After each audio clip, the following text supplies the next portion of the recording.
The moment you start to create your own uniqueness, you know what happens? A competitor can come in and take away your uniqueness in a flash. Not if you have a second level uniqueness. We talked about the first level of uniqueness where you have things like safety or tough or whatever, but that's not enough. You need to get to the second level of uniqueness. And you're going to wonder, how am I going to do this?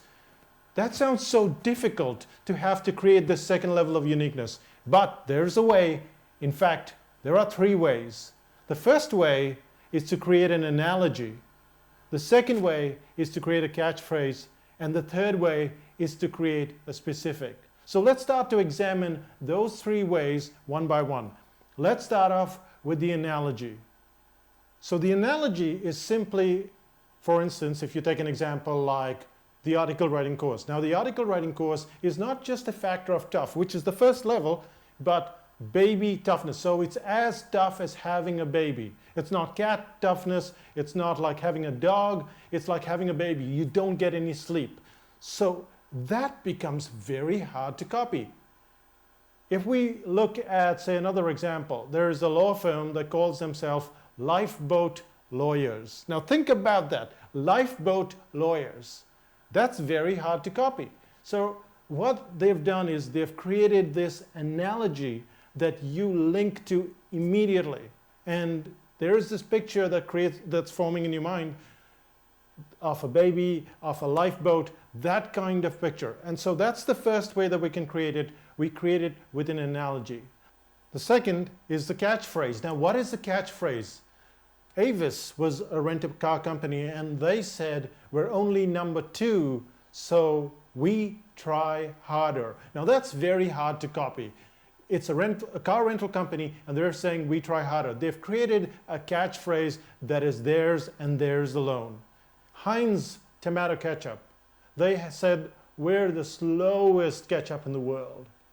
Again, that's a catchphrase. That's very hard to copy. So you're not just having that first level, which is slow, or we try very hard, but you've got this catchphrase, you've got this slogan that's intrinsically linked with your uniqueness, intrinsically linked with your positioning statement.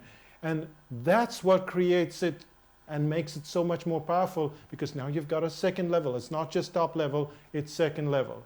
So those are the 2 ways, but what about the third way? The third way is to drive home a specific.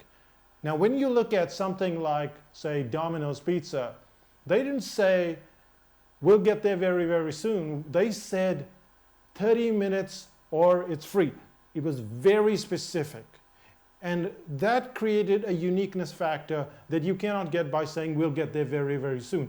And we want to see what happens when we change it around. When we take those catchphrases, when we take those analogies, when we take those specifics and we remove them, what happens?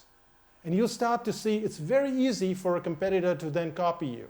So if you look at toughness and you say, you remove the baby toughness, and you say, we're the toughest course in the world, that's easy to copy. Someone else can say that, but they can't say baby toughness. If you start to say something like, we'll get the pizza to you very, very soon, well, someone else can copy that. They can say speedy delivery, and that's it. It's gone through the door. Same thing with the catchphrase. If tomato ketchup, if they didn't say we're the slowest ketchup in the world, they didn't demonstrate it, that's easy to copy as well. Everyone else could say, oh, we're thick, our ketchup is thick and juicy and all that kind of stuff. And that's the beauty of it. You have a top level and you have a second level. You have to get your uniqueness to the second level, and then your competitor cannot get their grubby little hands on it. So that's what you need to do. Go from top level to second level. And yes, you need to do another thing. Go to psychotactics.com/uniqueness mastery. There are a whole bunch of videos there. There's information, there are cartoons, and of course, there is the workshop. So go there today and check it out for yourself. That's me, Sean D'Souza, saying bye for now. Bye-bye.